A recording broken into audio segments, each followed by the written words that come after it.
सारा बंगला खाली पड़ा है। कहां गया वो?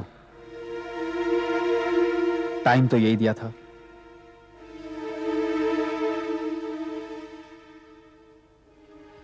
देखता हूं कहीं अंदर तो नहीं है।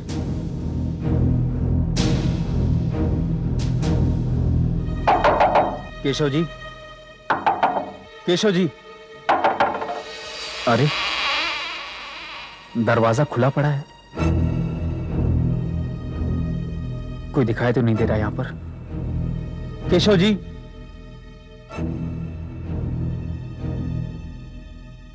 चलो आ जाएंगे, थोड़ी देर इंतजार कर लेता हूं।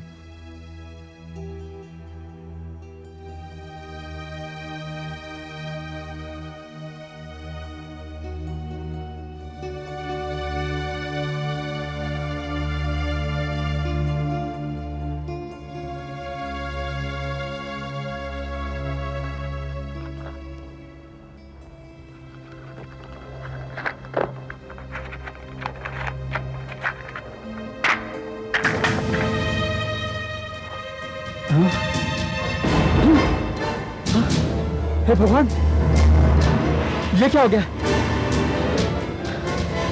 इसका तो खून हो गया। किसने किया इसका खून? किसने किया इसका खून?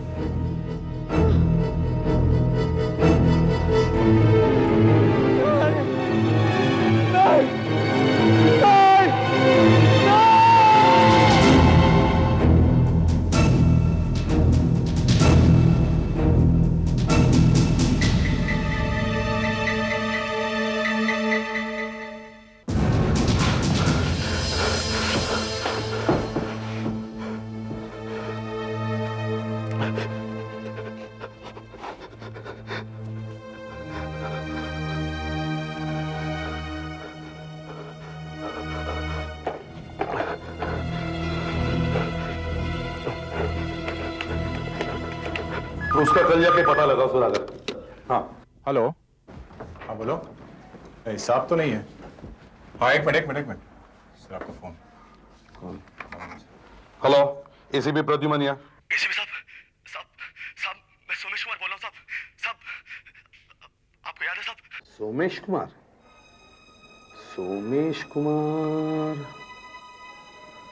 नाम तो कुछ जाना पहचाना लगता है। मैं सब डॉलर का धंधा करता हूँ साहब। वो सब ब्लैक मार्केट में सब। एक बार साहब आपने साहब मुझे पकड़ा भी था ना साहब, अंदर कर दिया था। वो सब मारो होटल के बाहर साहब। 2 साल पहले साहब। हाँ 2 साल पहले साहब, पहचाना आपने साहब? सोमेश कुमार, याद आया।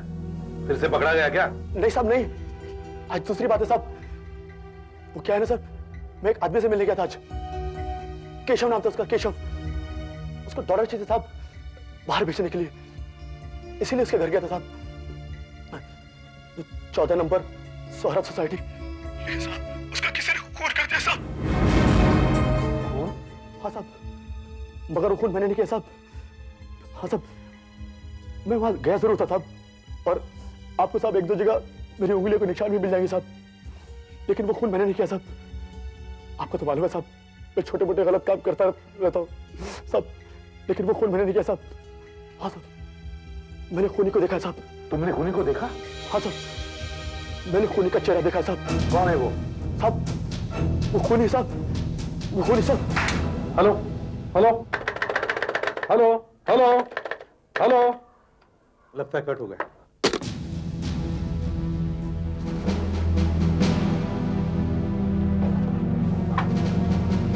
ध्यान से।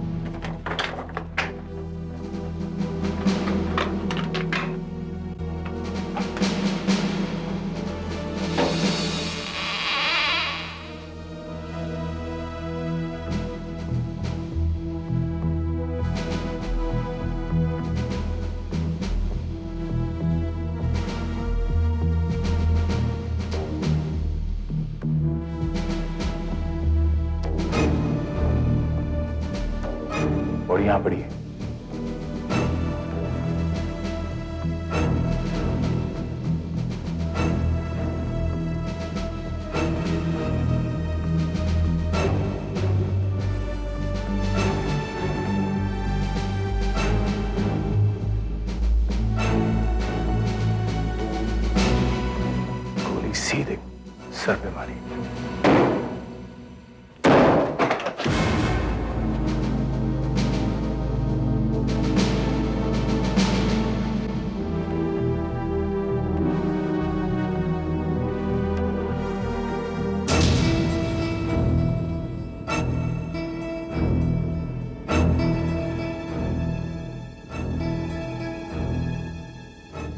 हाथ में पिस्तौल, अपने आप गोली मार ली।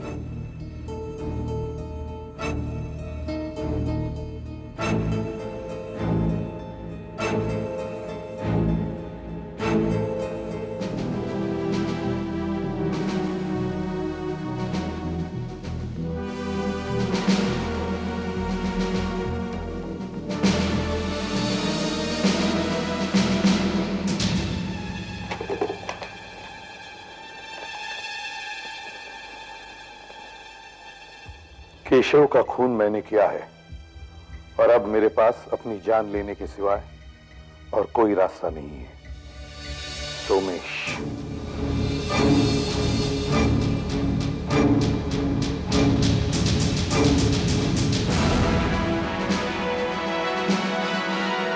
पिस्तौल का कुछ पता चला? विदाउट लाइसेंस है सर, उसका कोई रिकॉर्ड ही नहीं है। कुछ समझ में नहीं आ रहा। सोमेश ने पहले एसीपी साहब को फोन करके केशव के खून की रिपोर्ट दी, फिर फोन कट जाता है और सोमेश ने आत्महत्या कर ली। मुझे तो लगता है पहले सोमेश ने केशव का खून किया और फिर इल्जाम से बचने के लिए एसीपी साहब को फोन करके अपनी अजीबोगरीब कहानी सुनाई। अगर सोमेश ने आत्महत्या ही करनी थी तो उसने लाइन कटने का नाटक क्यों किया? उसे फोन ही नहीं करना चाहिए था। डॉक्टर सोलंकी की फोरेंसिक रिपोर्ट आने दो, सब कुछ साफ हो जाएगा। देखिए एसीपी साहब, ये इस बॉक्स में ये कॉटन भरा हुआ है। अब जब इस पिस्टल में से गोली चलेगी और यहां हिट करेगी तो इस कॉटन की वजह से बॉक्स से बाहर नहीं जा सकती है और हम बहुत आसानी से इसमें से गोली निकाल सकते हैं, राइट? मतलब अब आप इस पिस्टल से गोली फायर करेंगे और देखेंगे कि जिन गोलियों से केशव और सोमेश की मौत हुई वो इसी पिस्टल में से फायर हुई है या नहीं, है ना? एग्जैक्टली। अब आप लोग थोड़ा पीछे हट जाइए। देखिए मैं भी इतनी दूर से इसे खींच रहा हूं क्योंकि गोली का पता नहीं कहीं इधर उधर चली जाए तो। आइए। डॉक्टर साहब, इतनी छोटी गोली इस बॉक्स में मिलेगी क्या? अरे आप देखिए, क्यों नहीं मिलेगी, जरूर मिलेगी। ये देखिए, यहाँ इसमें ये छेद है, इसका मतलब गोली यहाँ नहीं मिल सकती है। तो फिर? एक मिनट जरा ढूंढते हैं।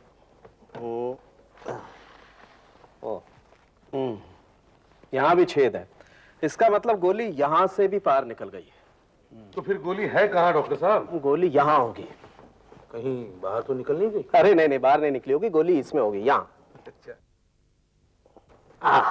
क्या हुआ? गोली मिल गई।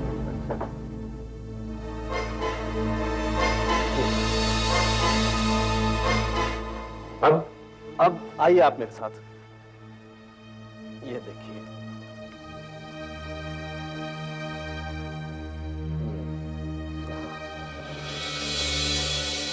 यहां देखिए, आपको इस गोली पर कुछ निशान दिखाई देंगे। देखिए,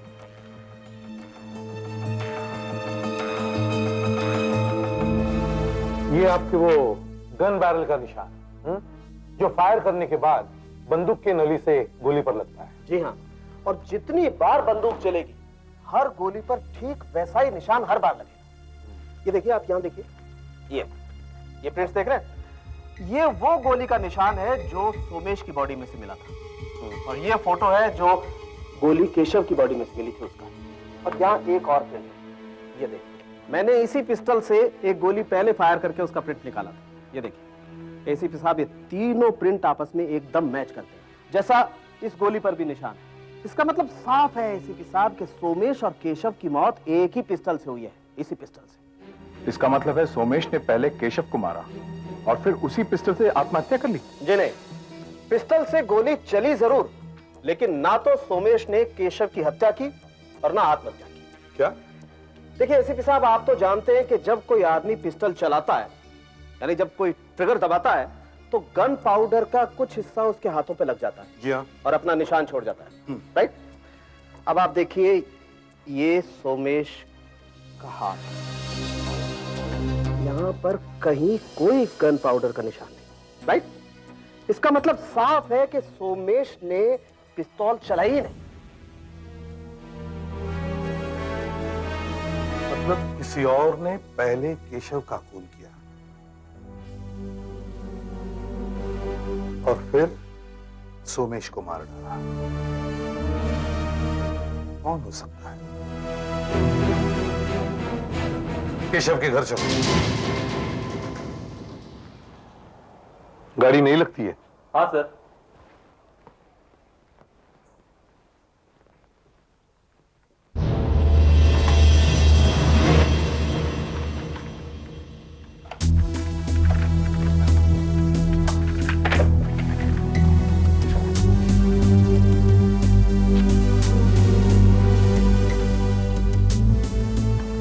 इतना बढ़िया कैमरा।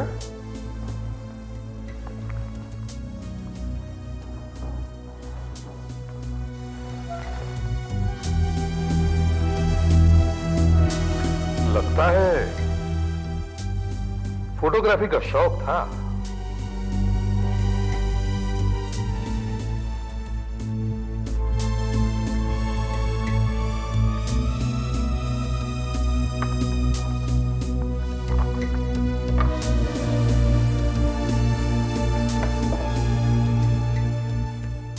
केटी Kinnari textiles, Keshavnath senior manager public relations, Kinnari textiles private limited. काफी मालदार आदमी होना चाहिए था ये केशवनाथ।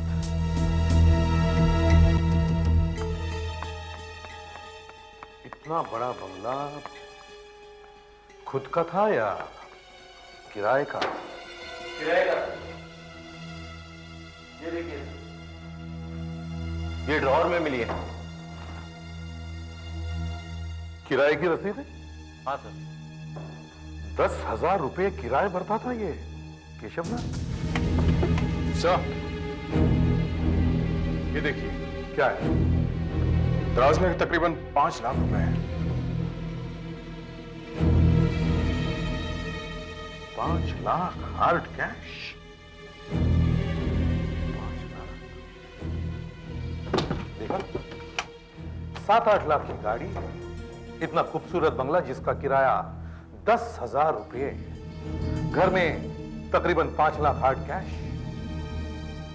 लगता है काफी पैसा मिलता था इस नौकरी में।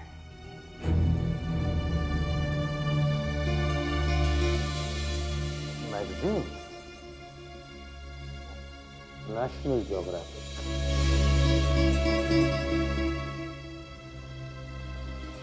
1989, इतनी पुरानी मैगजीन। क्या करता होगा इतनी पुरानी मैगजीन और अखबारों के साथ? कुछ तो होगा, सोचना पड़ेगा। मैं विकास, हेलो, किन्नरी टेक्सटाइल का मालिक। Have a seat. Thank you very much. Keshav हमारे यहाँ पब्लिक रिलेशन डिपार्टमेंट का सीनियर मैनेजर था, और उसका खून हुआ कैसे? यही तो हम भी पता लगाने की कोशिश कर रहे हैं विकास जी। एक बात बताइए, आप केशव को तनख्वाह कितनी देते थे? यही कुछ 9,000 रुपए, पर कट कटाकर उसके हाथ में 7,600 आते थे। पर आप ये सब क्यों पूछ रहे? उसके हाथ में सिर्फ 7,600 रुपये आते थे और वो बंगले का किराया 10,000 रुपये देता था। ऊपर से उसके पास नई गाड़ी भी थी। ये सब उसके पास आता था कहां से? वो यहाँ पे भी अपनी नई गाड़ी लेके आता था, तो मैं समझता था कि वो अमीर खानदान से होगा। सर, जरा यहाँ आइए। हाँ, डू यू माइंड अगर मैं बाहर आपकी स्टाफ से कुछ पूछताछ करूं? Please go ahead. Thank you. क्या? सर, सुधाकर को कुछ मिला है।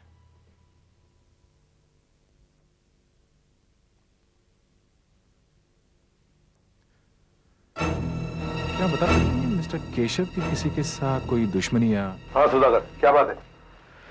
सर, ये मिस्टर केशव का टेबल है और ये उनकी ड्रॉअर में से मिले हैं। America, Europe, Korea, immigration policies.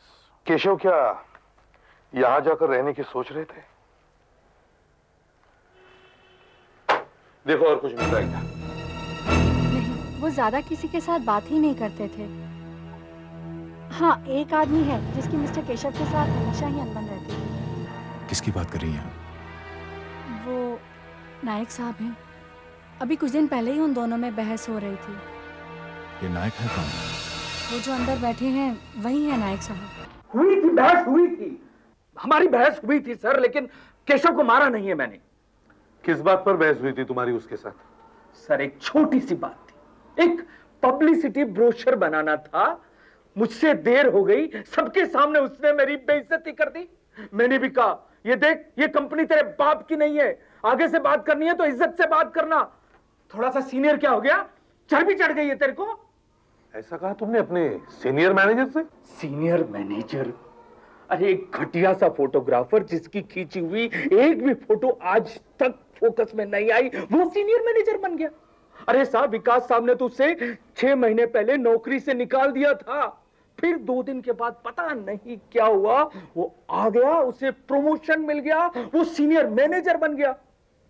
वो प्रमोशन मेरा था साहब, मेरा। हाँ, लेकिन उसके प्रमोशन की कोई तो वजह होगी। वजह? हाँ, वजह थी, विकास साहब का दिमाग फिर गया था, दिमाग। या फिर कोई न कोई गड़बड़ थी साहब। गड़बड़ कैसी? अरे साहब, जब से विकास साहब ने उसे सीनियर मैनेजर बनाया था, तब से उसके तेवर ही बदल गए थे। वो ऐसे बिहेव करने लगा था जैसे इस कंपनी का बॉस विकास साहब नहीं, वो खुद हो। जब मन आया ऑफिस चला आया, जब मन आया तो ऑफिस से चला गया। अरे साहब, एक दिन तो उसने नई गाड़ी भी खरीद ली और फर्स्ट क्लास बंगले में भी रहने लगा। यहां तक कि कुछ दिनों पहले वो फॉरेन जाकर बसने की बात करने लगा था। आखिर ये पैसा आया कहां से? ये सब पैसा कहां से आया साहब? अरे साहब, जब हमें हर महीने तनख्वाह मिलती थी ना, हमें मिलती थी बाहर और केशव को मिलती थी अंदर साहब के केबिन में, और चेक के साथ साथ इतना कैश लेता था वो, इतना। ओह अच्छा, ठीक है। मैं कहा जब भी हमें और पूछताछ करने की जरूरत पड़ेगी हम आपको बुला लेंगे। अब आप जा सकते हैं। Thank you very much. चलिए।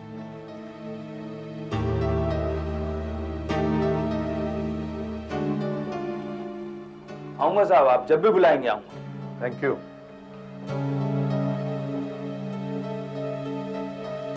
नायक बहुत नफरत करता है सर केशव से। ऐसा तो नहीं है कुछ बात बड़ा चढ़ाकर बता रहा हो? अगर नायक की बातें सच्ची है तो यह सोचने वाली बात है कि विकास ने केशव को प्रमोशन दिया क्यों देता था वो केशव को इतने पैसे, इतनी छूट? हो सकता है केशव विकास की किसी बात या किसी राज को जानता हो। आपका मतलब है ब्लैकमेल? लेकिन वो क्या बात हो सकती है जिसकी वजह से केशव ने विकास को अपने चंगुल में फंसा रखा था?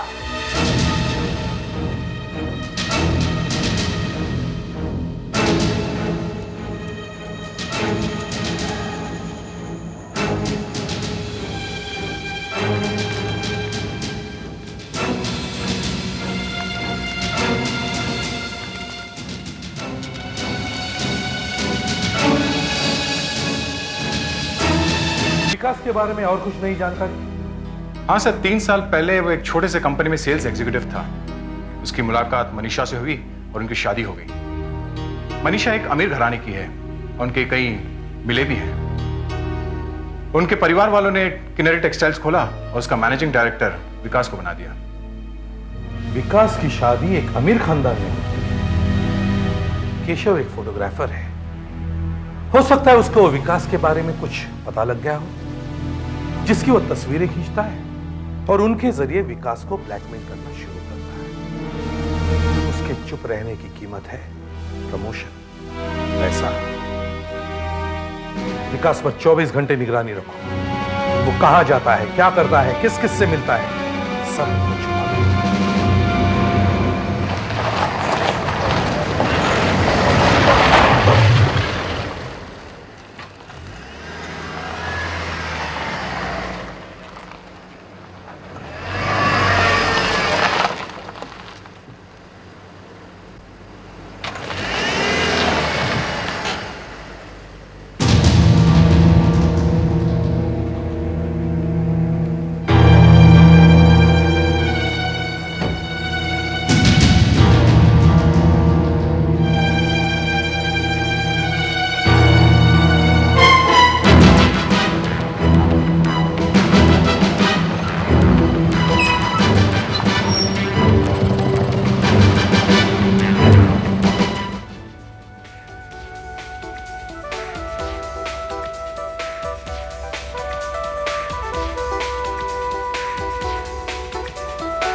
तुम इधर ही रुको। आपका ऑर्डर सर? बाद में।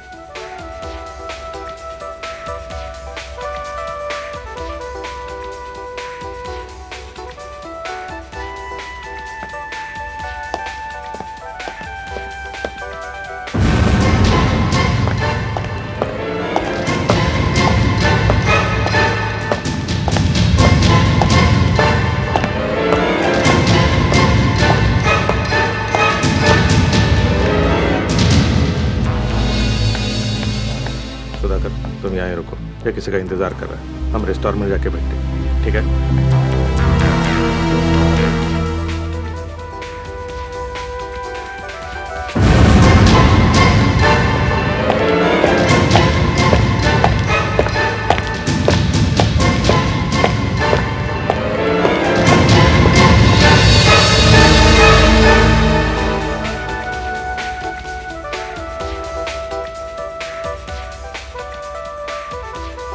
तुझे एक बात बताऊं?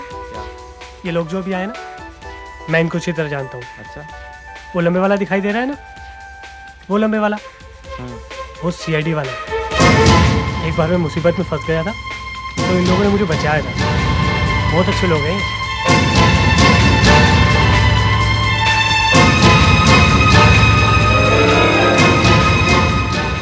शायद उसने मैं देख लिया है। देख रहा है वो इस तरफ।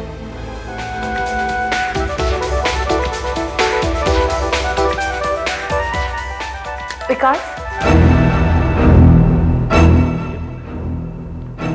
ये तो उसका नाम लेके बुला रही है। विकास, ये तो जा रही है।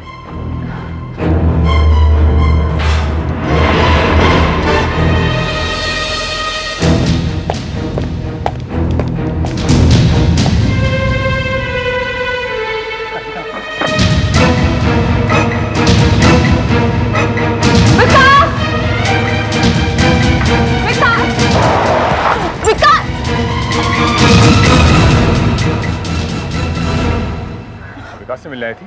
क्या? कौन है आप? क्या बात कर रहे हैं? आप विकास से मिलने आई थी, जो अभी अभी गाड़ी में बैठ के गया। कौन विकास? कैसा विकास? मैं किसी विकास को नहीं जानती। आपको कोई गलतफहमी हुई है। Please please leave me alone.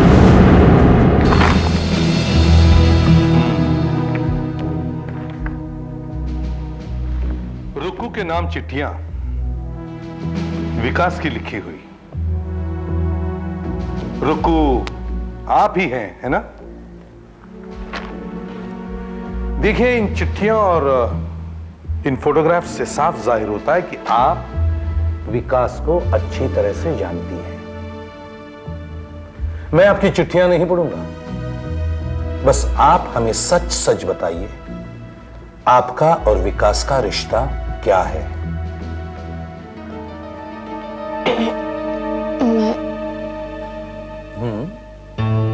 मैं विकास को किसी भी मुसीबत में नहीं डालना चाहती।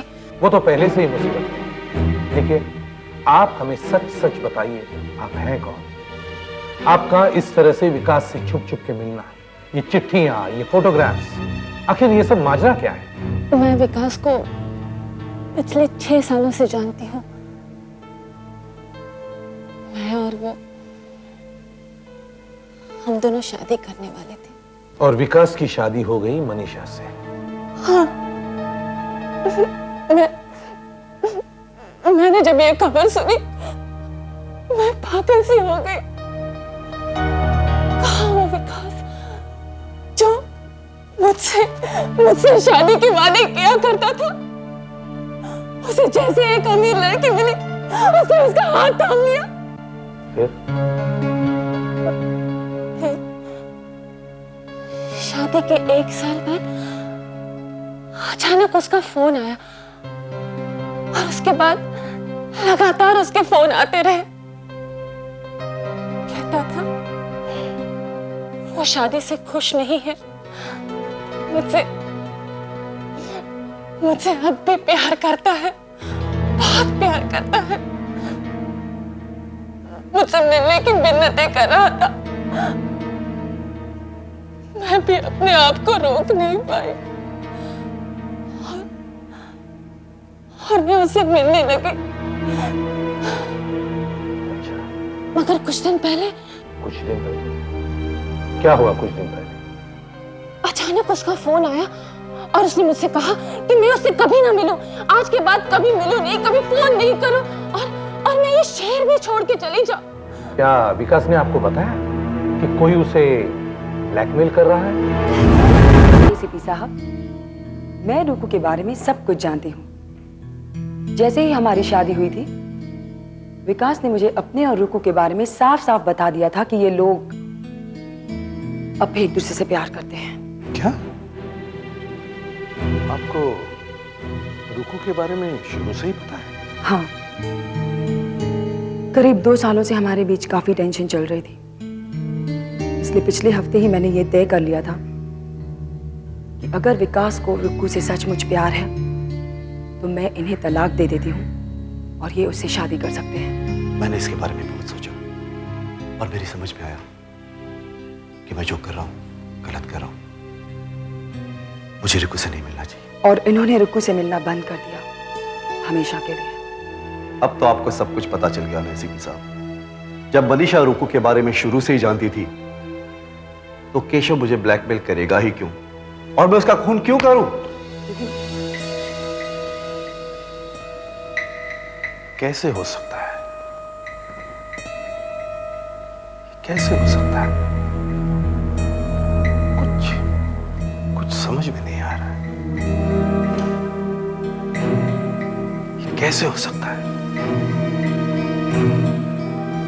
कैसे हो सकता है ये?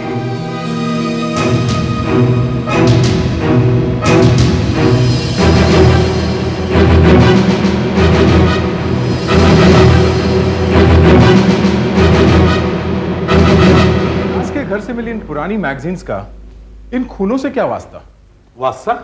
वास्ता है दया, ये मैगजीन्स ही तो वो सबूत है कि विकास झूठ बोल रहा है। सिर्फ यही नहीं, बल्कि उसकी बीवी मनीषा वो भी झूठ बोल रही है उसे बचाने के लिए। इन मैगजीनों से यह साबित होता है कि विकास ही खूनी है। ये देखो, बिजनेस न्यूज, विदेशी अखबार। यह अखबार हमें केशव की लाश के पास मिला और ऐसा ही अखबार विकास के घर में था। यह देखो, नेशनल ज्योग्राफिक, इतनी पुरानी मैगजीन, 1978। इतनी ही पुरानी मैगजीन हमें विकास के घर में भी मिली। फिर भी सर, हम इसे पक्का सबूत तो नहीं मान सकते। विकास केशव के घर एक पुरानी मैगजीन लेके क्यों जाएगा? दया, सोचो, तुम केशव हो और मैं विकास। तुम बहुत देर से मुझे ब्लैकमेल करते आए हो। एक दिन तंग आकर मैं तुमसे कहता हूं कि भैया, ये रोज की झंझट छोड़ दे, तुझे जितने पैसे चाहिए मैं देने को तैयार हूं, 5 लाख, 6 लाख, 7 लाख, 8 लाख, लेकिन वो चीजें मुझे वापस दे जिससे तू मुझे ब्लैकमेल करते आ रहा है। अब मैं सोचता हूं कि सारे पैसे लेकर ऑस्ट्रेलिया या न्यूजीलैंड जाकर वहीं बच जाऊं। और तुम उन देशों के बारे में मैगजीन्स पढ़ते हो, अखबार पढ़ते हो। तुम्हारी मुलाकात एक ऐसे आदमी से होती है जो तुम्हें हिंदुस्तानी रुपयों के बदले डॉलर्स देने को तैयार है, और तुम फॉरेन जाने की तैयारियां शुरू करते हो। अब इस बैग को लेकर मैं तुम्हारे पास आता हूं। तुम ये बैग ले लेते हो, तुम्हें लगता है कि इसमें पैसे भरे हुए हैं, और उसके बदले में तुम मुझे वो फोटोग्राफ्स या वो चीजें वापस दे देते हो। और सर, सूटकेस तो बिल्कुल हल्का है, खाली है, इसमें तो कुछ। ओह, अब समझा। इसमें पुरानी मैगजीनें वगैरह भरकर इस सूटकेस को भारी कर दिया गया। एग्जैक्टली। केशव जब बैग खोलता है तो उसे रुपयों के बदले मैगजीन्स दिखती है। वो चौंक कर ऊपर देखता है और विकास उसे मार देता है। मगर विकास ने ये सूटकेस और मैगजीनें वहीं क्यों छोड़ दी? क्योंकि बीच में सोमेश वहां पहुंच गया। अब सोमेश ने शायद विकास को देख लिया होगा, और विकास सोमेश का पीछा करता है और उसे पकड़कर मार देता है। लेकिन सर, हम ये सब साबित कैसे करेंगे? कुछ तो सोचना पड़ेगा।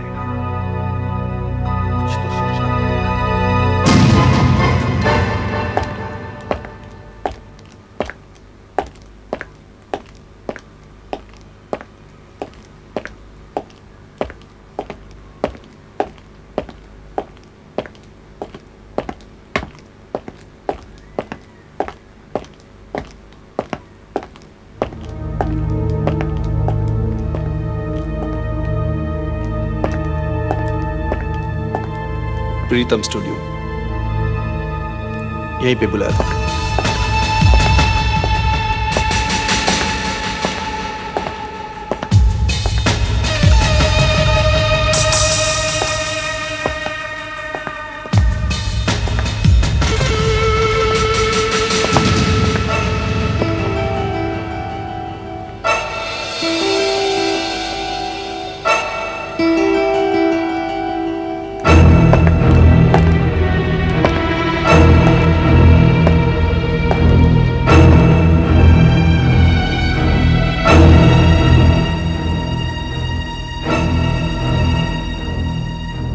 कहाँ हो तुम? कहाँ हो तुम? देखो, तुमने मुझे यहां पे बुलाया था।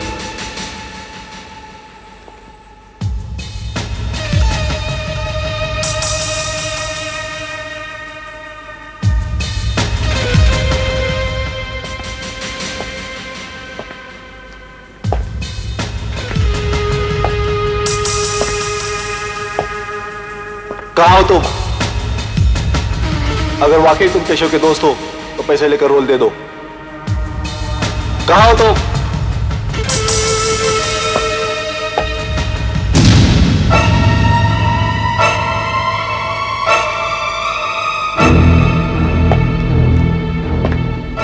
देखो देखो, ये सारे पैसे ले लो और मुझे वो रोल हमेशा हमेशा के लिए दे दो।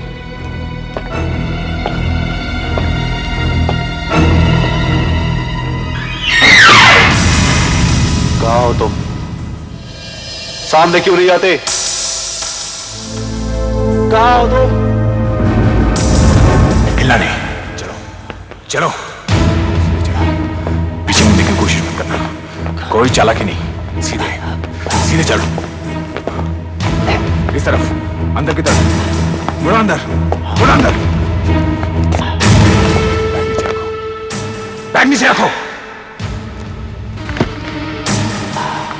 हाथ ऊपर, ऊपर।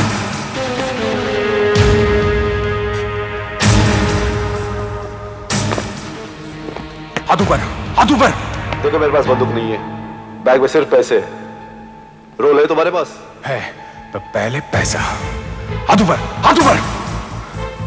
काफी भारी है, पहले मैं इसे चेक करूंगा। तुम इसे चेक करो, पर मुझे कैसे यकीन होगा कि जो रोल तुम मुझे दे रहे हो उसकी तुम्हारे पास कोई कॉपी नहीं है और तुम मुझे दोबारा ब्लैकमेल नहीं करोगे?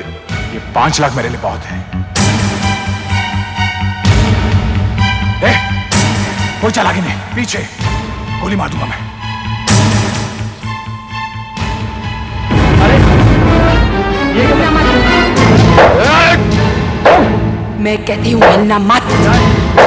चलो जल्दी दो। कोई है यहाँ पे? कोई है? जल्दी करो, मैं कहती हूँ जल्दी करो। जल्दी करो, मुझे रोल। चलो। अब तो नहीं बचेगा।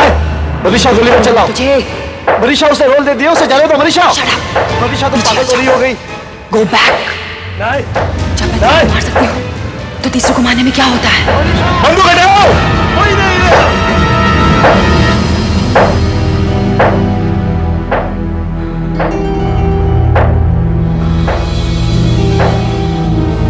तो ये आप लोगों की चाल थी। हाँ, मैंने ही खून किया है, केशव का और सोमेश का भी। क्या कोई विश्वास कर सकता है? मुझे भी विश्वास नहीं होता। न जाने क्या जुनून सवार हो गया था मेरे सर पर। मेरे पास और कोई रास्ता भी तो न था। अपनी खानदान की इज्जत बचाने के लिए यही एक रास्ता था। ये सब इस आदमी की बेवकूफियों की वजह से है। कुछ दिन पहले केशव ने मुझसे बहुत बड़ी रकम की मांग की थी। उसने कहा कि अगर मैं उसे 10 लाख रुपए दूं तो मुझे ब्लैकमेल नहीं करेगा और वो हमेशा के लिए ये शहर छोड़ के चला जाएगा। लेकिन मैंने साफ इनकार कर दिया कि मैं इतने सारे पैसे नहीं दे सकता। तो उसने मुझे धमकी दी कि वो मेरे और रुकू के बारे में इनको सब कुछ बता देगा। और तब केशव ने मुझे फोन किया और कहने लगा कि अगर मैंने उसे 10 लाख रुपए नहीं दिए तो वो विकास और उस लड़की की तस्वीरें अखबारों में छपवा देगा। वैसे ही मुझे बहुत धक्का लगा था कि विकास और उस लड़की का चक्कर, और अगर ये बात फैल जाती तो मेरे खानदान की इज्जत, सब कुछ मिट्टी में मिल जाता। फिर मैंने केशव से कहा कि उसे रुपए देने मैं खुद आऊंगी और फोटोग्राफ्स लेकर चली जाऊंगी। मैंने घर से एक बैग उठाया, पर मुझे बैग बहुत हल्का लगा। सामने कुछ मैगजीन्स और न्यूज़पेपर्स पड़े थे, मैंने बैग में भर दी। केशव सोच भी नहीं सकता था कि एक औरत उसे मारने की कोशिश करेगी। मैं केशव के घर गई, मैंने उसे बैग दिया और फोटोग्राफ्स ले ली। केशव ने जब बैग खोला तो उसे बहुत गुस्सा आया और मैंने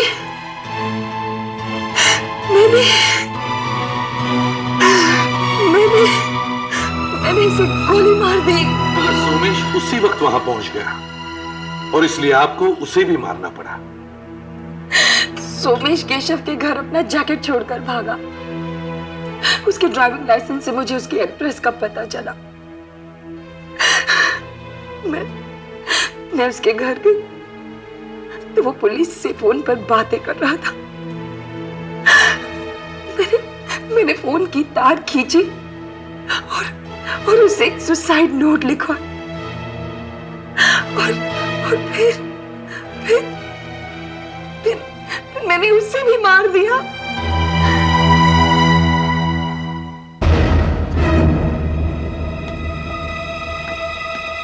अच्छा हुआ तुम आ गए सुधीर। आज तबीयत काफी खराब लग रही है, मैं थोड़ी देर आराम कर लूंगा। अरे यार तुम कोई अच्छी सी दवाई लेकर आराम कर लो ना। हाँ ले लूंगा यार, तुम अभी रिसेप्शन पे चले जाओ, कोई आ गया तो प्रॉब्लम हो जाएगी। मैं कल सुबह जल्दी आ जाऊंगा। अरे अब इस समय यहाँ कौन आएगा यार, चल तुझे छोड़ देता हूँ नुक्कड़ तक, चल।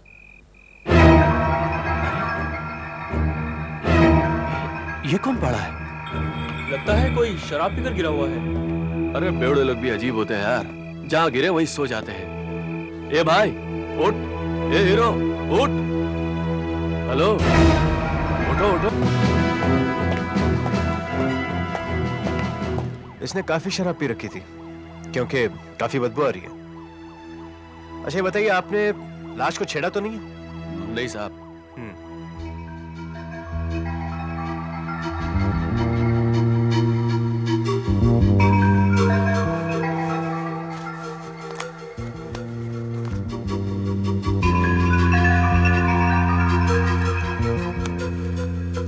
काफी सारे रुपए हैं लेकिन कोई नाम या पता नहीं है। आप ही ने हमें बुलाया था ना? जी हाँ साहब, मैं इस टूरिस्ट लॉज का रिसेप्शनिस्ट हूँ साहब। यह आदमी आप ही के होटल का गेस्ट था ना? जी हाँ साहब, मिस्टर सतीश राठौड़, कमरा नंबर 202। ये साहब सेकंड फ्लोर पर रहता था, दूसरे माले पर। माइकल, फोटोग्राफर बुलवाओ और यहाँ के सारे फोटोग्राफ्स ले लो, बिल्डिंग के भी। Okay sir. अरे डॉक्टर साहब कैसे हैं आप? हाय। बस अब आप ही चेक कीजिए, सुपरफिशियल एग्जामिनेशन से क्या पता चलता है बॉडी के बारे में। आशा तुम मेरे साथ हो, आप भी प्लीज चलिए हमारे साथ।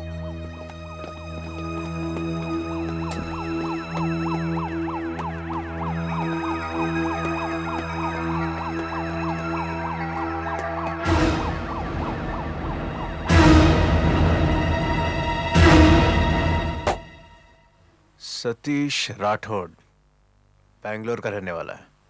पूरा एड्रेस नहीं लिखवाया आपने? नहीं साहब, हम लोग एड्रेस लिखाने पर जोर नहीं देते साहब, क्योंकि कभी हमारे साथ ऐसा हुआ नहीं साहब।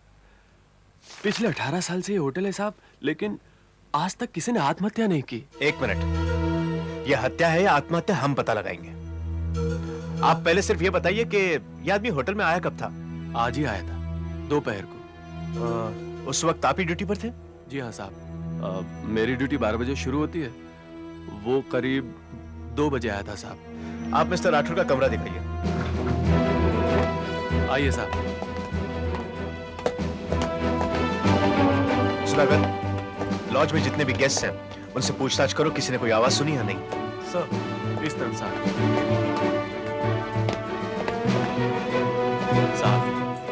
ये रहा कमरा नंबर 202।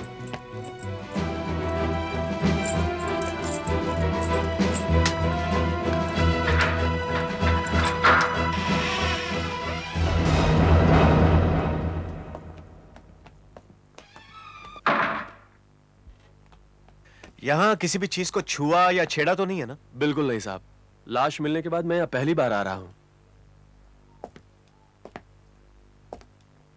खिड़की तो उस तरफ है ना? हाँ साहब, उधर ही है। आशा, सर। बाथरूम चेक करो। Yes sir.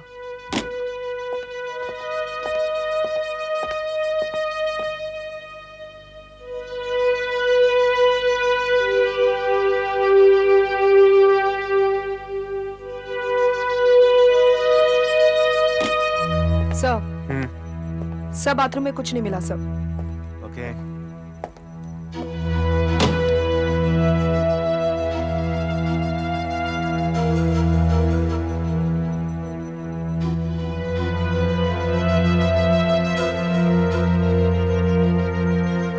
सिर्फ एक ही जोड़ी कपड़ा है, इसका मतलब है वो ज्यादा दिन रुकने वाला नहीं था।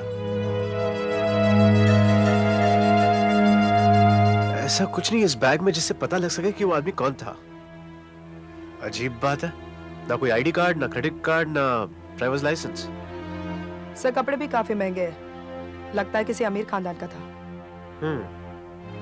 आशा, तुम उस टेबल पे चेक करो, ड्रॉवर्स में। Right sir.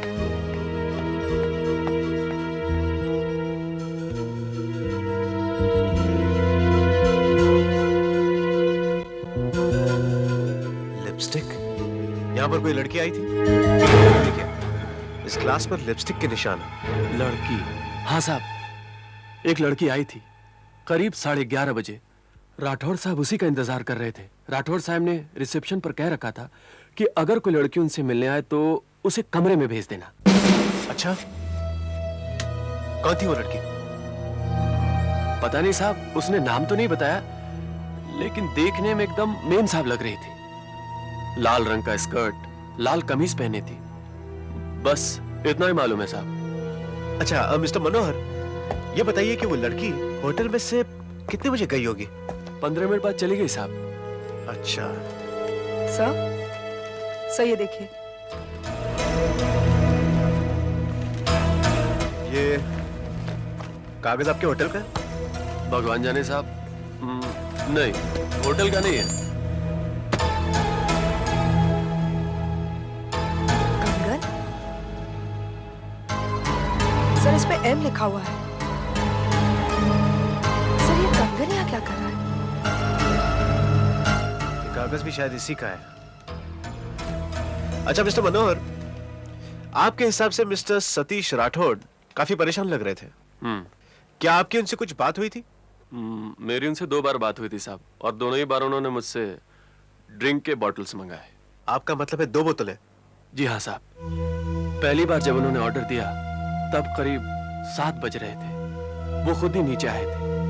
उन्होंने फोन किया था और फोन पर एक अजीब सी बात की थी साहब। नंबर मैं कब से ट्राई कर रहा हूँ, मिल नहीं रहा, जरा मिला दीजिए। नंबर क्या है साहब? 33 33 111 111 43 43। एक मिनट साहब। हाँ। 11143। ये लीजिए साहब। हाँ। बिल जा रही है साहब। हेलो, हाँ मैं गोवा में ठीक से पहुंच गया हूँ। हाँ, बस अभी नहाने के लिए जा रहा था, उसके बाद मुझे मीटिंग में जाना है, सोचा तुम्हें फोन कर लूं। हाँ, क्या? हाँ, तुम बोलो, तुम्हें क्या चाहिए गोवा से? हाँ, ये आदमी झूठ क्यों बोल रहा है?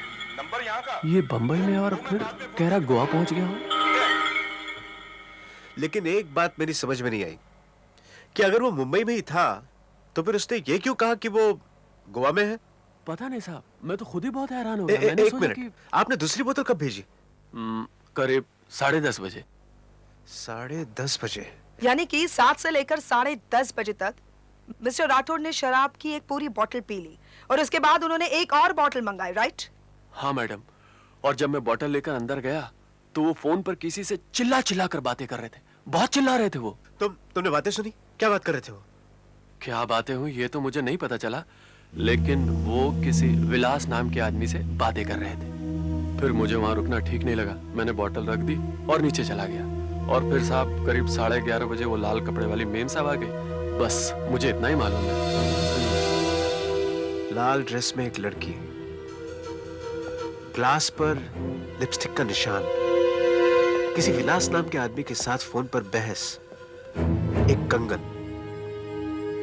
जिसके ऊपर एम का निशान। कहीं ये कंगन उस लड़की का तो नहीं? कहीं वो लड़की खूनी तो नहीं?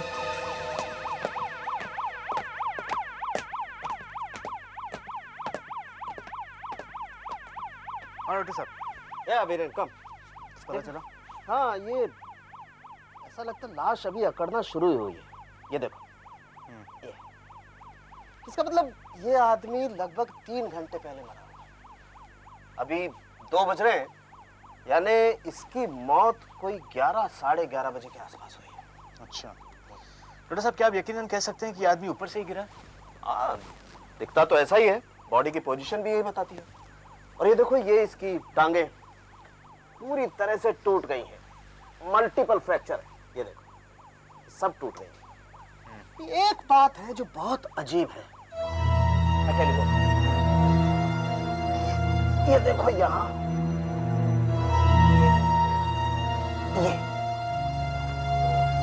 ये देखो, ये इसकी गर्दन के नीचे ये चोट का निशान, देख रहे हो?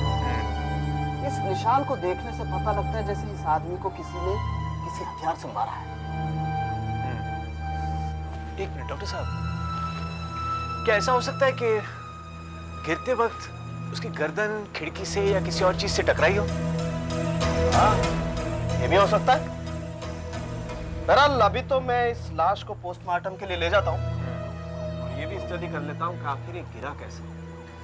लेकिन ये पता कैसे चलेगा? उसके लिए तो किसी को ऊपर से गिराना पड़ेगा, तभी पता लग सकेगा। किसी को गिराना पड़ेगा? डमी।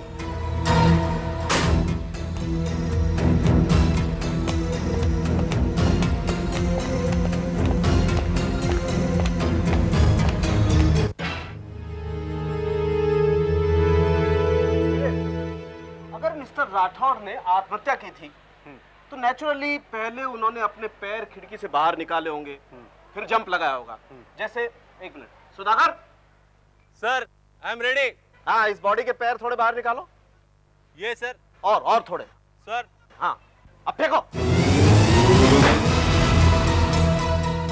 आपका मतलब? एक मिनट वीरे, हमें अच्छी तरह से पता है कि उस रोज रात को मिस्टर राठौड़ ने बहुत ज्यादा शराब पी रखी थी। सुधाकर, रस्सी फेंको, इसे वापस खींचो, रस्सी को बांधो। तो यह भी तो हो सकता है कि नशे की हालत में खिड़की से बाहर झांकते वक्त वो फिसल गए हो और गिर गए हो। देखो मैं बताता हूं। सुधाकर, तैयार हो?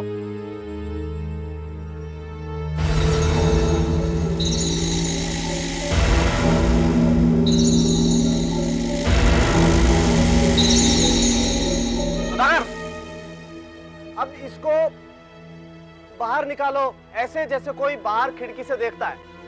सर। हाँ, थोड़ा आगे। ये सर।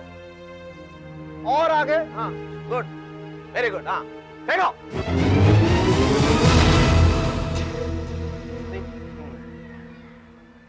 इसका मतलब साफ है कि ये किसी भी तरह से गिरे।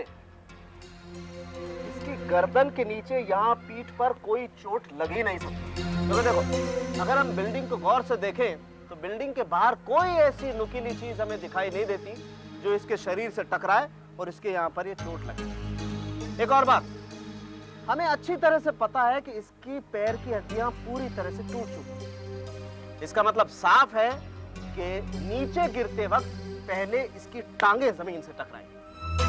चाहे ये आदमी ऐसे मुंह के बल गिरे ऐसे गिरे या इस तरफ गिरे या ऐसे पीठ के बल गिरे, ये ऐसे, इसकी गर्दन के नीचे कोई चोट लग ही नहीं सकती। नंबर मिला आपको? जी हाँ, ढूंढ रहा हूँ, 1 मिनट देता हूँ मैडम। रजिस्टर में ही लिखा हूँ पर शायद किसी कागज पे लिखा होगा।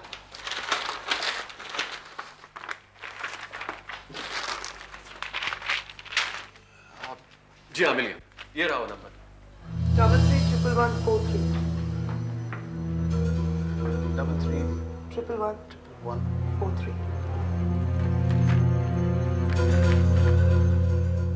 हेलो, 331143। जी हाँ, मैं इंस्पेक्टर वीरेन बोल रहा हूँ फ्रॉम सीआईडी। कहिए। मैडम, आप किसी सतीश राठौड़ को जानती हैं?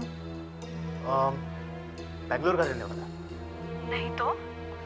मैडम देखिए, उसने इसी नंबर पर आपको फोन किया था करीब कल 7 बजे, और उसने कहा था कि वो गोवा पहुंच गया और नहाने के बाद वो मीटिंग में जाने वाला है। क्या कीजिए? जी हाँ, फोन तो आया था, लेकिन वो मेरे पति का था, आशीष का। आशीष? हाँ, मगर आप ये सब क्यों पूछ रहे हैं? आप कहाँ से बोल रहे हैं? आप कहीं गोवा से तो नहीं बोल रहे? क्या हुआ है आशीष को? आशीष? आपका पति? आशीष मेरे पति थे, लेकिन ये सब क्या हो गया? वो कह के गए थे गोवा जा रहे हैं, लेकिन उस होटल में कैसे पहुंच गए? मिसेस खन्ना प्लीज संभालिए अपने आप को। हम भी तो पता लगाने की कोशिश कर रहे हैं कि ये सब कैसे हुआ। आइए, आप मेरे साथ आइए, चलिए। विठल जी, मैं आपको डिस्टर्ब तो नहीं करना चाहता था, लेकिन फिर भी आपसे कुछ पूछताछ करना चाहता हूँ। बाबा! बेटे शांत हो जाओ, शांत हो जाओ बेटे, शांत हो जाओ, शांत हो जाओ। मिसेस खन्ना आइए, आप मेरे साथ चलिए। मैं आशीष का ससुर हूँ। शांत हो जाइए। रश्मि मेरी बेटी है, ये मुकेश आशीष का खास दोस्त और कलीग। आपको जो कुछ पूछना आप मुझसे पूछिए। मेरी बेटी रश्मि इस वक्त कुछ भी कहने की स्थिति में नहीं है। विठल जी, आपको क्या लगता है ये सब कैसे हुआ? मेरे तो कुछ भी समझ में नहीं आ रहा।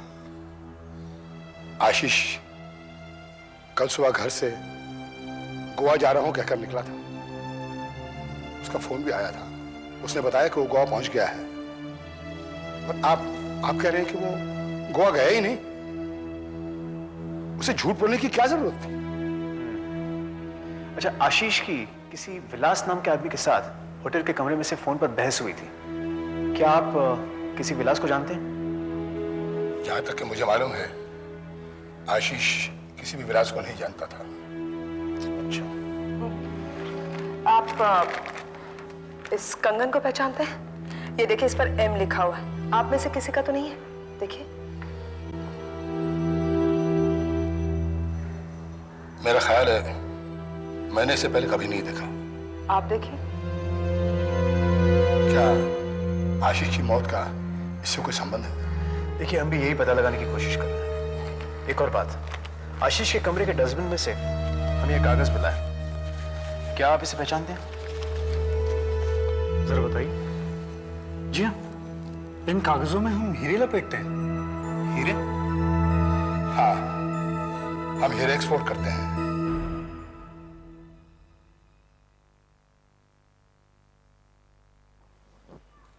हमारे सेफ में से सबसे बढ़िया क्वालिटी के ये कोई 40 हीरे गायब है। इस रजिस्टर के अनुसार वो सारे हीरे आशीष ले गया है। आशीष? जी हाँ सर, कल सुबह गोवा जाते समय। तकरीबन क्या वैल्यू रही होगी इन हीरो की?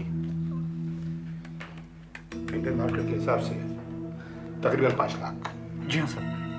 आशीष के पास 5 लाख रुपए के हीरे थे, लेकिन वहां होटल के कमरे में से तो कुछ नहीं मिला। इसका मतलब है शायद इन हीरो की वजह से ही उसका खून हुआ। डॉक्टर साहब, कुछ पता चला ग्लास पर लिपस्टिक के निशान के बारे में? ये देखो वीरेन, इस ग्लास पर हमें काफी उंगलियों के निशान मिले, और ये निशान आशीष खन्ना की उंगलियों के हैं। लेकिन ये जो ग्लास है, इस पर सिवाय इस लिपस्टिक के निशान के और कोई उंगलियों के निशान नहीं। इसका मतलब है या तो पीने वाले ने सारे निशान मिटाकर सिर्फ लिपस्टिक छोड़ दिया है, या फिर उसने ग्लव्स पहन रखे थे। वीरेन, तुम मुझे थोड़ा टाइम और दो, मैं तुम्हें डिटेल में रिपोर्ट देता हूं। ओके? ओके। आशीष 5 लाख रुपए के हीरे लेकर मुंबई के एक होटल में ठहरता है। होटल के स्टाफ के अनुसार उसी रात करीब 11:30 बजे एक लाल ड्रेस में लड़की उसे मिलने आती है। दोनों ड्रिंक्स लेते हैं और ग्लास पर लिपस्टिक के निशान रह जाते हैं, लेकिन उंगलियों के कोई भी निशान नहीं है। लड़की जाने के बाद आशीष मरा हुआ पाया जाता है और होटल के कमरे में से हीरे भी गायब हैं। कौन है ये लड़की?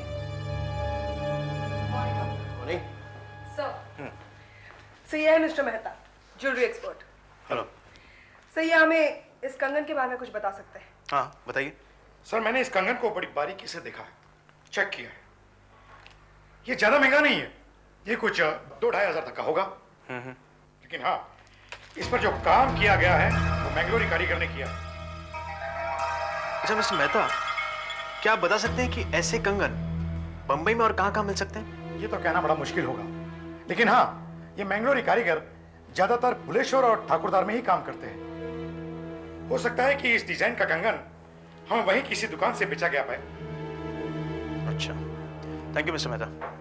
आशा, एक काम करो, ठाकुर द्वार और भुलेश्वर में जितने भी ज्वेलरी की दुकानें हैं सब चेक करो। Yes sir. शायद एक कंगन ही हमें उस लाल कपड़े वाली लड़की के पास पहुंचा सकता है। 18 निकी कॉटेज, बांद्रा वेस्ट। सर हमें आशीष के कुछ मोबाइल बिल्स मिले हैं, शायद उनसे कुछ पता चले। कुछ पता चला?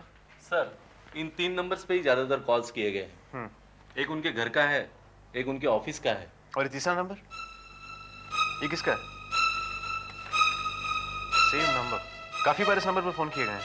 सर हमने टेलीफोन एक्सचेंज से पता लगवाया है। ये नंबर मिस सलोनी नाम के लड़की का है, बांद्रा में रहती है, 18 निकी कॉटेज।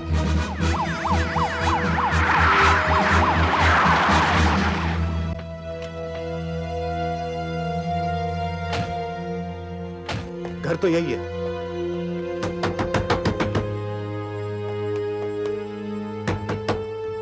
दरवाजा खोलिए, सीआईडी। वरना जिंदा रिश्ता कर। माइकल, तू यही रहो।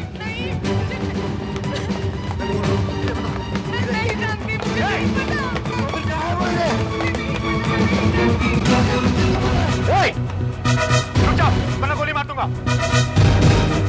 Drop it now. Stop it, Michael, what's it?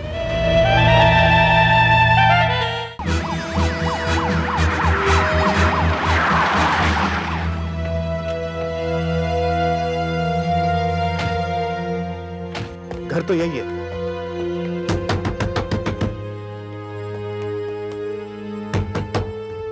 दरवाजा खोलिए, सीआईडी। माइकल, तू यही रहो। मैं बोल रहा हूँ। फिर कहाँ है वो हीरे? ओए! गोली मार दूंगा। Drop it now.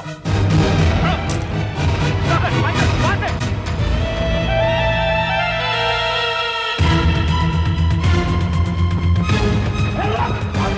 गोली मत मारना, गोली मत मारना। जीप ले चलो, चलिए जल्दी। लेकिन कहाँ ले जा रही हो मुझे? CID bureau. क्यों? वहाँ चलकर सब पता चल जाएगा। मैंने कुछ भी नहीं किया। मैंने कहा ना आपको पता चल जाएगा। सर यही वो लाल कपड़े वाली लड़की है सर, ये देखिए। तो आखिर आपने देखी?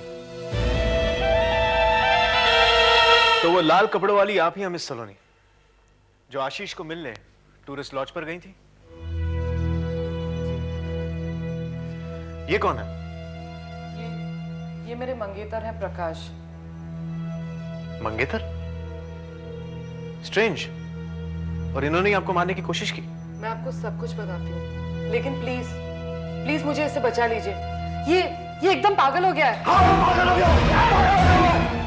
मिस्टर प्रकाश, आप सीआईडी हेडक्वार्टर्स में बैठ जाइए। मिस सलोनी, आप हमें यह बताइए कि आप आशीष को मिलने उसके कमरे पे क्यों गई थी और आपने आशीष का खून क्यों किया? खून? नहीं, मैंने आशीष का खून नहीं किया। प्लीज मेरा विश्वास कीजिए। मैं आपको सब कुछ बताती हूँ। तो फिर बताइए। मैं आशीष से एक होटल में मिली थी। मुझे मालूम पड़ा कि आशीष एक बहुत ही अमीर आदमी है और शादीशुदा भी। मैंने ये सब आके प्रकाश को बता दिया। हमने आशीष को ब्लैकमेल करने का एक प्लान बनाया। बस फिर मैं आशीष से रोज मिलने लगी और अक्सर उससे फोन पे बात भी किया करती थी। आशीष ने मुझे कई खत लिखे और प्लान के मुताबिक हमने आशीष से 5 लाख रुपए मांगे और कहा कि अगर उसने हमें वो रुपए नहीं दिए तो वो सारे खत हम उसकी बीवी तक पहुंचा देंगे।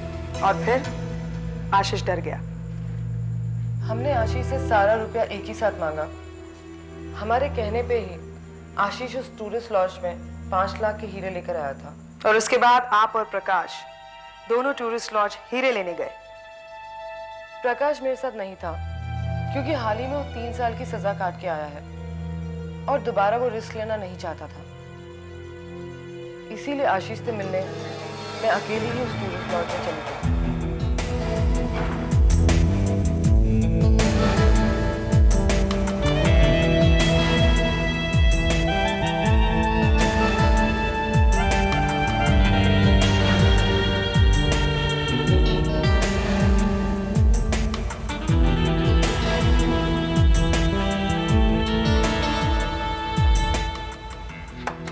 आशीष, आशीष, आशीष, क्या तुम अंदर हो? आशीष, दरवाजा तो खुला है। आशीष, आशीष,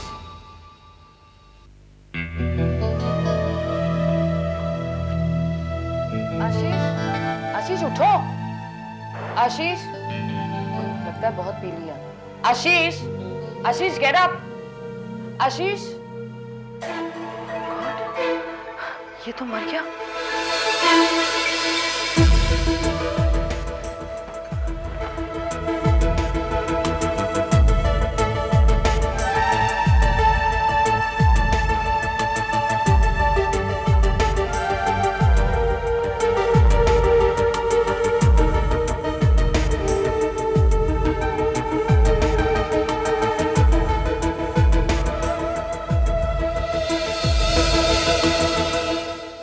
यानी आप कहना चाह रही हैं कि जब आप वहां पर पहुंची तो आशीष पहले से ही मरा हुआ था और हीरे भी गायब थे? जी, मैं वहां से भागकर सीधे प्रकाश के पास गई और मैंने उसे सब कुछ बता दिया, लेकिन ये मेरा विश्वास ही नहीं कर रहा। क्योंकि मुझे मालूम है कि ये मुझे डबल क्रॉस कर रही है और सारे हीरे खुद हड़पना चाहती है। और जब मुझे इस बात का शक हुआ तो मैं लॉज पहुंचा, पर तब तक आप वहां आ चुके थे। इसीलिए तो मैंने मारने की कोशिश भी कर रहे थे। मैं इसे मार नहीं रहा था, सिर्फ धमका रहा था, क्योंकि मुझे पूरा यकीन है कि आशीष का खून इसी ने किया है और हीरे इसके पास ही मिलेंगे। मैंने आशीष का खून नहीं किया है और ना ही वो हीरे मेरे पास है। आप लोग मेरा यकीन क्यों नहीं करते? कहानी बहुत अच्छी है मिस सलोनी, लेकिन एक बात आप भूल गई कि आपने मिस्टर आशीष के साथ ड्रिंक ली थी। ड्रिंक? मैंने आशीष के साथ कोई ड्रिंक नहीं ली। हमें ग्लास पर लिपस्टिक के निशान मिले हैं। मिस सलोनी, झूठ बोलकर कोई फायदा नहीं। आपने आशीष को मारा, हीरे उठाए, वहां से भाग निकली और आप ये कहानी बता रही हैं। बिल्कुल ठीक कह रही हैं आप, इसने ऐसा ही किया है। बहुत चालाक। एक मिनट मिस्टर प्रकाश, हो सकता है कि आशीष का खून तुमने किया। एक मिनट, तुम इनसे पहले वहां पहुंचे, आशीष को मार डाला, हीरे उठाकर वहां से निकल गए और अब तुम इन्हें डबल क्रॉस करने लगे। मुझे लगता है कातिल तुम दोनों में से ही एक है। सुधाकर, माइकल, मिस्टर प्रकाश और मिस सलोनी को गिरफ्तार कर दो। सर, मैंने ठाकुर द्वार और भुलेश्वर में जितनी भी ज्वेलर शॉप थी उनमें से करीबन सारी दुकानों में पूछताछ की है।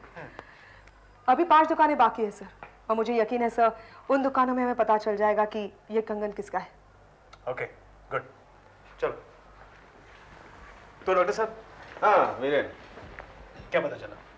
देखो, कुछ ना कुछ गड़बड़ जरूर है इस लिपस्टिक के निशान में। अच्छा, और वो क्या? Just a moment. आशा, जरा लिपस्टिक अपने होठों से लगा। कम ऑन, लगाओ, मुझे कुछ देखना है।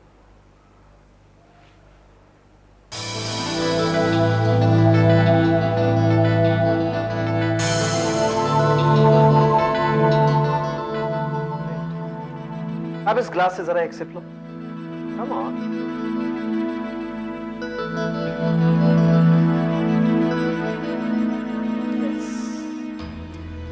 मेरा अंदाजा बिल्कुल सही था। देखो वीरेन, जैसे हम किसी चीज को अपनी उंगलियों से छूते हैं और उंगलियों के कुछ खास निशान उस चीज पर लग जाते हैं, वैसे ही होठों के भी खास निशान लग जाते हैं। ये देखो, ये आशा ने अपने होठों से इस गिलास से सिप लिया और अपने निचले होठ का ये मार्क यहां छोड़ दिया, ये निशान। अब इस ग्लास को देखो, ये जो हमें होटल के उस कमरे से मिला था, यहां पर इस लिपस्टिक में कोई खास निशान नहीं है, कोई होठ का निशान नहीं है। ऐसा लगता है जैसे किसी ने इसे मुंह नहीं लगाया, बस सिर्फ उंगलियों से लिपस्टिक का एक निशान बना दिया, हमें धोखा देने के लिए। खैर, अब हमें देखना यह है कि इस कंगन से हमें क्या पता चलता है।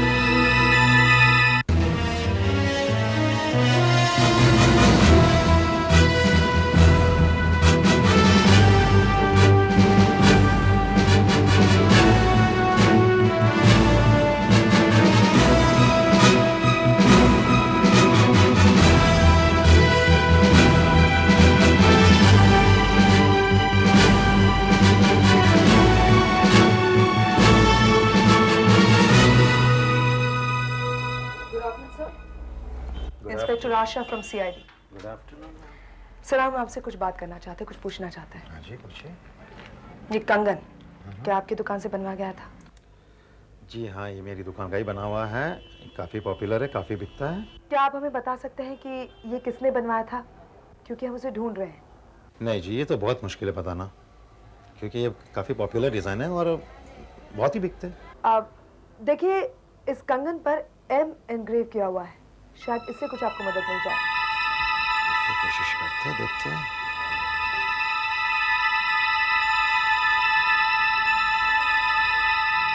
हाँ जी, शायद कुछ पता चल सकता है।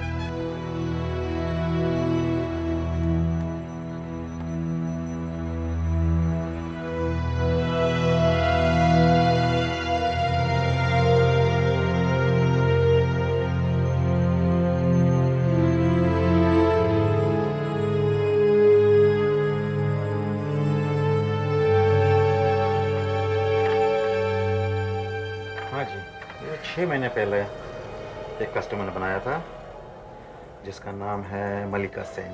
मलिका सेन? ये नाम अब तक तो आया नहीं। एड्रेस है क्या? जी नहीं, एड्रेस तो नहीं है, क्योंकि वो खुद आई थी अपना डिलीवरी के लिए। हाँ, और एक बात है कि उन्होंने 1 महीने पहले ये कंगन का ऑर्डर दिया हुआ है। कब एड्रेस लिखवाया था? नहीं जी, इनका एड्रेस नहीं है, इनका फोन नंबर है मेरे पास। क्या है? 611-0233 0233। Hello, hello miss Malika Sen, inspector Asha from CID।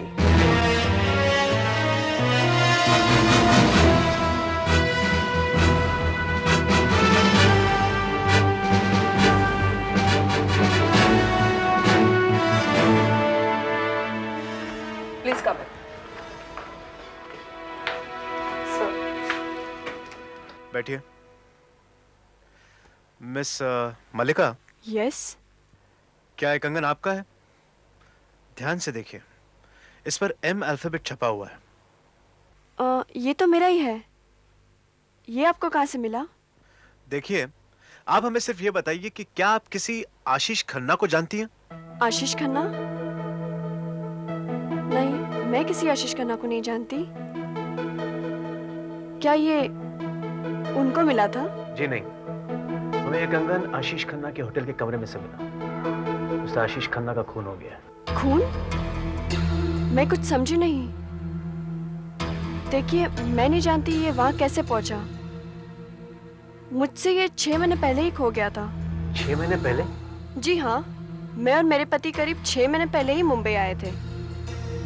ये कंगन मैंने उसी वक्त बनवा लिया था, पर कुछ दिनों बाद ही वो मुझसे कहीं खो गया। क्या मतलब खो गया? लेकिन 1 महीने पहले ही मैंने एक और ऐसा ही कंगन बनवा लिया था। हमारे पास तब घर भी नहीं था। हम एक होटल में ठहरे हुए थे। हम हर रोज फ्लैट्स देखने इधर उधर जाया करते थे। बस तभी ये मुझसे कहीं खो गया होगा। 1 मिनट, आपने अभी भी कहा कि आप एक होटल में ठहरे हुए हैं। कौन से होटल में? Hotel tourist laws. Tourist laws. आप होटल में कौन से कमरे में ठहरे? सेकंड फ्लोर के कमरा नंबर 202 में तो नहीं? नहीं नहीं, हम तो ग्राउंड फ्लोर पर थे। पर आप ये सब क्यों पूछ रहे हैं? और ये मेरा कंगन? देखिए, आपका कंगन आपको वापस मिल जाएगा। फिलहाल आप जा सकती हैं। Thank you very much. Michael, please आइए।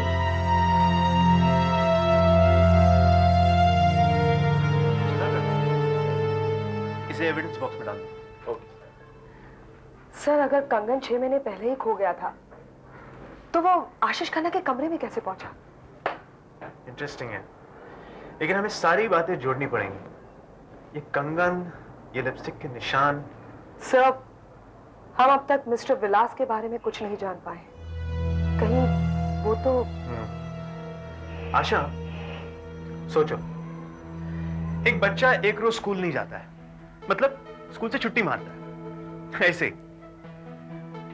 अब अगले दिन वो टीचर से या तो ये बहाना बना सकता है कि उसे बुखार था, जो टीचर मान लेगी, या फिर वो ये कह सकता है कि उसका कोई रिश्तेदार मर गया था, जो टीचर मान लेगी। लेकिन अगर वो ये कहता है कि उसे बुखार भी था और उसका रिश्तेदार भी मर गया था, तो टीचर को यकीनन मालूम हो जाएगा कि वो झूठ बोल रहा है। मतलब मेरे ख्याल से मैं जानता हूं कि ये विलास कौन है। Hurry up.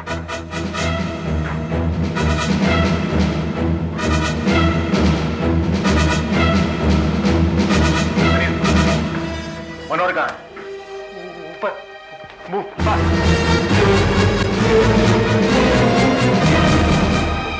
मनोहर, रुक जाओ वहीं। क्या बात है इंस्पेक्टर साहब? कबूल कर लो कि आशीष का खून तुम्ही ने किया है। बोलो, ये आप क्या कह रहे हैं? तुम्हारा खेल अब खत्म हो गया। तुम्ही ने उन हीरो के खातिर आशीष को मार डाला। अब हमें और बेवकूफ बनाने की कोशिश मत करो। देखिए, आप जबरदस्ती कर रहे हैं, और कोई नहीं मिला तो मैं। हाँ, मैंने उसे मारा है, मैंने उसे मारा है। ये समझ जाने में हो गया साहब, गलती से हो गया। सच सच बताओ, उस रात क्या हुआ? जब मैंने उसे ये कहते हुए सुना कि वो गोवा से बोल रहा है, तभी मुझे लगा कि दाल में कुछ काला है, और मैंने देखा वो काफी परेशान सा लग रहा है। वो शराब की एक पूरी बोतल पी गया साहब, और फिर दूसरी मांगने लगा मुझसे। दूसरी बोतल लेकर मैं उसके कमरे में गया। साहब, साहब, साहब, साहब, आपका ऑर्डर लेके आया हूं साहब। साहब। वो शायद उस वक्त गहरी नींद में सो रहा था। जैसे ही मैं बोतल खोलने को हुआ, मेरी नजर सामने पड़े हीरो पर गई। हीरो की चमक ने मेरी आंखों में लालच भर दिया। मैंने देखा वो गहरी नींद में सो रहा था। इतनी सारी दौलत देखकर मुझसे रहा न गया, और मैंने वो हीरे उठा लिए। पर जैसे ही मैं वहां से जाने को हुआ, मेज पर पड़ी चाबी मुझसे गिर गई, और वो जाग गया, और हम दोनों में हाथापाई शुरू हो गई। उसने शराब पी रखी थी। मैंने उसे जोर से धक्का दिया। मेज का कोना उसकी गर्दन के पीछे लग गया। उसने शायद मुझे पहचान लिया था। वो फिर से खड़ा हुआ। दोबारा उठकर उसने मुझे पकड़ना चाहा। मैंने उसे धक्का दिया, वो नीचे गिर गया। वो शांत हो गया था। वो शायद मर चुका था। ये तो मर गया। साहब! आशीष! तभी मुझे बाहर से किसी लड़की की आवाज सुनाई पड़ी। मैं भागकर बाथरूम में छिप गया। आशीष! मैंने देखा लाल कपड़ों में एक लड़की उस कमरे में आई। आशीष! आशीष उठो। आशीष, क्या हो गया तुम्हें? वो लड़की शायद उसे जानती थी। मेरी समझ में नहीं आ रहा था कि ऐसी हालत में मैं क्या करूं। मैंने उसे जान से नहीं मारना चाहा था।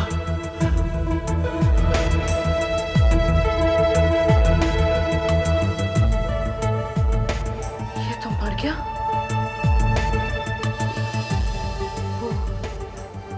हीरे? शायद उसे हीरो के बारे में पता था, वो हीरे ढूंढने लगी, लेकिन उसे हीरे नहीं मिले। उसने सारा कमरा छान मारा, वो शायद वहां पर हीरे लेने ही आई थी। हीरे तो मेरे पास थे, मैं अंदर से सब कुछ देखता रहा। उस लड़की को लगा कि वो कहीं किसी चक्कर में न फंस जाए, इसलिए वो वहां से चुपचाप चली गई। मैं बाथरूम से बाहर आया और मैंने उसकी लाश को उठाकर खिड़की से बाहर फेंक दिया। मैं दौड़कर लॉबी में गया, वहां हमारे गेस्ट लोगों का वो सामान पड़ा है जो रूम्स में भूल जाते हैं। मैंने वहां से एक लाल लिपस्टिक और एक कंगन उठाया और फिर वही लाल लिपस्टिक तुमने ग्लास पर लगाई और ग्लास में विस्की डाल दी। जी हाँ, और वो कंगन मैंने वहां फेंक दिया ताकि पुलिस को मिल जाए। और फिर तुमने उस लाश को वहां से घसीटकर खिड़की से नीचे फेंक दिया। मैंने सोचा कि पुलिस को लगे कि आत्महत्या है या फिर एक्सीडेंट, और अगर किसी तरह पुलिस को पता चल जाता है कि वो खून है तो सारा शक उस लाल ड्रेस वाली लड़की पर, मुझ पर नहीं। लेकिन फिर भी तुम पकड़े गए। मनोहर, तुम्हारी बदकिस्मती से तुमने जो सबूत छोड़े वही सबूत हमारे काम आए। वो लिपस्टिक, वो कंगन और विलास, जो आदमी ना है ना कभी था। मैं उसे मारना नहीं चाहता था साहब, मैं उसे मारना नहीं चाहता था। मैंने अपनी पूरी जिंदगी में एक चींटी तक नहीं मारे साहब। तो भला एक आदमी को कैसे मार सकता हूं? दरअसल मैं लालच में आ गया साहब। इतने सालों तक मेहनत करने के बावजूद मैं 10,000 रुपए इकट्ठे नहीं कर सका। अचानक इतने सारे दौलत देखकर मैं पागल हो गया साहब, मेरा दिमाग खराब हो गया। मुझे लगा कि मेरी जिंदगी सुधर जाएगी साहब, मैं वो सारे हीरे लौटा दूंगा साहब, मुझे माफ कर दो साहब।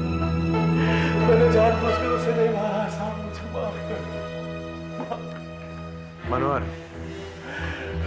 तुम्हारी थोड़ी सी लालच की वजह से तुम्हारे हाथ से बहुत बड़ी गलती हुई है, जो तुम्हारे लिए बहुत महंगी पड़ेगी।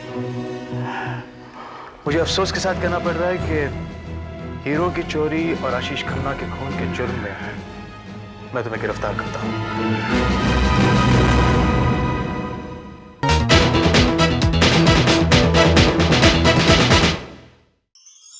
ऐसे और भी मजेदार वीडियो के लिए हमारे चैनल को लाइक, शेयर और सब्सक्राइब करें।